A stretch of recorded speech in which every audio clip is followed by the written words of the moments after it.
I am so bored of this now. What a load of... Well, hello there and welcome to the video. You know what? I filmed a version of this review a few minutes ago and I nearly just sank into a deep depression. The Acolyte, episode 6. I'm going to try and be a little bit more upbeat for this review than I was for the one I've just recorded because that got depressing fast. Now, if you are new here and you like my videos, then please hit the subscribe button and join the channel. And if you do like this video, hit the like button. And if you have subscribed, then hit the bell notification. And oh God, I get really sick and tired of doing this YouTube conf. You know the drill. Subscribe, hit the bell notification and like the video. Also, if you are so inclined, please join the channel's Discord. The link is in the About section and I will put it in the description of this video, which I'm going to struggle to write at this point. So yeah, come and join the conversation. It's a great server, great people. We have a right laugh. So this episode of The Acolyte, I got into a tangent a little bit on the previous recording. I'm going to try not to do that. I'm going to try to start with an episode breakdown. I can't really go into too much detail with this episode because, you know, I really wasn't interested. As I'm sure you weren't particularly interested in watching this episode. This episode was one of the... I'd like to say it's one of the worst. But I don't think it is because my attitude's somewhat changed about The Acolyte now. I think apathy has set in. I'm no longer sort of angry about the show or the things that happen in it. I'm just uninterested. I am so pissing uninterested in everything that happens that happened in this episode. It is a complete and utter non-experience for me. And isn't that a sad state of affairs? The episode's called The Parent Trap, as if that wasn't obvious enough what they were trying to reference. Osha and May are now in each other's lives. They've swapped over. May is with Sol, who, bless his heart, the actor is brilliant. He acts his heart out in this episode. And he feels like just this little gem in a giant turd of a show. It's awful to watch him try to lift this bag o' shite up. But he's trying, bless him. So May's with Sol on the ship and there's communication problems and she's sort of not really helping. And Osha is with Smilo Ren and Smilo Ren gets completely butt-ass naked and goes for a swim in a little inlet on the beach of a planet which is unknown. It's on the unknown planet. He's gonna try and convince her that the dark side is not as bad as she thinks, and May with Sol, well, they're gonna try and convince you, or the show's gonna at least try and convince you that the Jedi are not good. Nothing particularly interesting happens in the episode. The Jedi High Council, Green Woman, Headland's other half, she goes and investigates what happened on the planet where the Wookiee was, and she finds all the dead Jedi, and, you know, she's got this annoyingly well-spoken British person who is her Padawan or a Padawan. He just takes some random Padawan with her.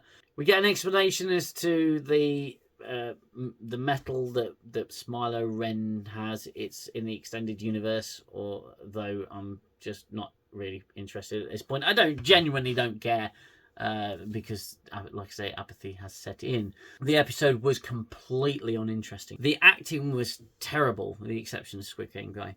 And bless him, he's going to be known as that for the rest of his life. It's Squid Game Guy. Everybody else sucked. No one in this show can act. It's literally like they've just pulled anyone in and they cannot act. It's so bad. It really throws you out. If the writing wasn't bad enough, the acting is worse. The dialogue in this episode was utter shite. The acting in this episode was utter shite. The structure of the story was utter shite. The cuts back and forth was utter shite. And the VFX were pretty shite. Not utter shite, but pretty shite. The Acolyte is a pretty all-round shite show, as we know already. When I was watching this heap of crap, it got me thinking about the condition of franchises in general, because franchises right now are suffering from, as we previously mentioned here, IP mining. These companies are strip mining intellectual properties, try and squeeze every last morsel out of them, and they're essentially strangling these franchises to their own ends. It's not really working though, because if you strip a tree of all of its fruit and everything that it needs in order to grow, it's not going to grow, it's just going to die. And that's pretty much what's happening with all the intellectual properties that are being strip mined by Hollywood right now. The way that these people, these creators are working with these shows, the mentality of these people is pretty narcissistic.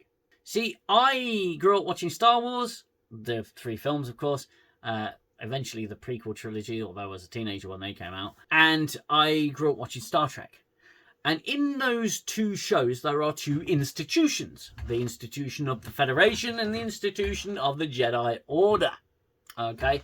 And if you were a Star Trek fan, or a Star Wars fan, or even both, you could aspire. You had something to aspire to, okay? You wanted to be in the Federation. You wanted to join Starfleet. One, because it was about great space exploration. It was great stories. It had the coolest technology, okay? Replicators, transporters, warp drives, tricorders. Disease was the thing of the past, at least our modern day diseases. There were still incurable things, but I digress. You had replicators which could produce any meal. Scarcity became a thing of the past. War, poverty, it had all gone. Humankind had figured it all out, and that's what we loved. It gave us some sense of direction. That's where we wanted to go. We could be part of the Federation, and the Federation were the good guys. We'd sorted it all out, and we were great. Humankind was exploring the galaxy together in unity, for the most part. Great institution, great vision for the future. And Star Wars had the Jedi Order. They had lightsabers. They were ambassadors of the peace. They used the Force, which was a fantastic, fantastic concept. They were able to channel the Force, the living energy of the galaxy, of the universe, and channel it and be these amazing icons for peace and justice throughout a galaxy. These 2 great institutions. And modern iterations of these franchises with those institutions are now being denigrated and torn apart to such a degree that it has started to really affect people's ability to, hope for a certain future or to feel hope.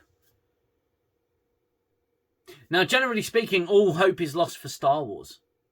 All hope is pretty much lost for Star Trek. These IPs have been taken over by narcissists, by self-important, self-righteous pieces of crap that don't care about you or how you feel. They would much rather paint you as the villain. The Jedi are no longer the ambassadors for peace. They're corrupt. They see you liking something so wonderful and they go, do you know what? It was never as good as you thought it was. They have to bring the franchise down to their level. They cannot elevate themselves up to come up with anything that we as a fan base have come to love over the last 30, 40, 50 years. We love these franchises, and they have been ground up in front of us, deconstructed and destroyed. And then we are told that we are the problem, and that's one thing that was really starting to piss me off. They muddy the waters. Gone is the story of the good guy and the bad guy, of the hero and the villain. Gone is that. It's now, well, you have to break down people's behaviour because that's not quite a bad guy. He's got layers. He's Gul Dukat had layers, and he was a bad guy. He was a very flawed individual and who was ultimately bad. He was a great villain because he thought he was good. But the story told it he was the bad guy. We liked Luke Skywalker because he stood for everything that we stood for. I think that when the creators of the Acolyte, this show, say, I wanted to relate to some characters, these characters are really A, stupid, B, dark, C, moronic, and D, devoid of any kind of interesting traits. So if these creators saying I wanted to write inspirational characters and characters that speak to me on a personal level, then I think these are very dark people that we're dealing with. They are very negative people that we're dealing with. I am pretty close to being done with the Acolyte. It is nothing but a stain on the face of Star Wars. I don't appreciate being attacked because I like Star Wars or I like Star Trek. Then being told I didn't really know what it was all about to begin with. And I really dislike these people. I really cannot be bothered with these people anymore. Apathy has officially set in. The Acolyte is uninteresting. It's dull, it's stupid, it's moronic, and I've had enough. So I've still got, how many episodes? 7 and 8? I've still got 2 episodes to go. What an absolute mess of a show. These people have created nothing good. All they've created is a mess of a show. They can't write a decent episode. The episodes are all so disjointed. Things just happen, and it's a case of, yeah, we wrote it, it's happening, so screw you. Now, I will be going into more detail, or at least my co-host will be going into more detail about this episode in our live stream on Friday, so do please join us for that. If you're not aware, I do a live stream every Friday. It's going to be slightly earlier this time at about 8 o'clock British time. We're going for an earlier one. So I do hope you'll join us for that. It's called An Evening in 10 Forward. I'll schedule it on my channel. Like I said, if you are new here, then please hit that subscribe button and hit the like button and the bell notification, and then you'll know exactly when it's happening as soon as I schedule it. If you're still watching The Acolyte and you're still interested, good on you. I'm really not bothered anymore. There's no redeeming qualities about it. Like I say, apart from that one actor. What an absolute mess of a show. This is actually genuinely what was going through my mind when I watched this episode. These people hate us. These people don't like us. These people think that they are God's gift to everything. I mean, for the love of God, Smiler ain't getting his shirt off. That's the second time a Jedi or a Sith has got their shirt off. Blokes getting their shirt off. Which I've got no issue with. Fine. But it's a double standard, isn't it?